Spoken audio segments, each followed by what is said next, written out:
To letalo, za katero sva danes s kolegom italijanskim obrambnim ministrom podpisala poseben tehnični dogovor, je za Slovenijo izjemno pomembno. Povečuje našo neodvisnost, povečuje našo suverenost, predvsem bo pa to letalo, ki bo namenjeno celi Sloveniji in ne zgolj Slovenski vojski. Skupaj z letalom bomo kupili tudi več različnih modulov, ki bodo omogočali ne zgolj prevoz tehnične opreme, ampak tudi prevoz 60 potnikov.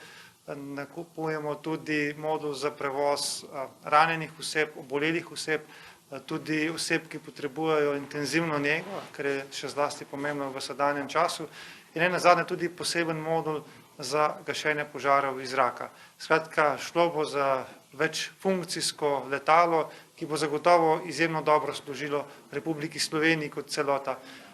In vsekakor je preteklost pokazala, zlasti ta covid kriza, da Slovenija absolutno potrebuje takšno zmogljivost, da smo bili v času te covid krize precej neobogljeni in odvisni od drugih.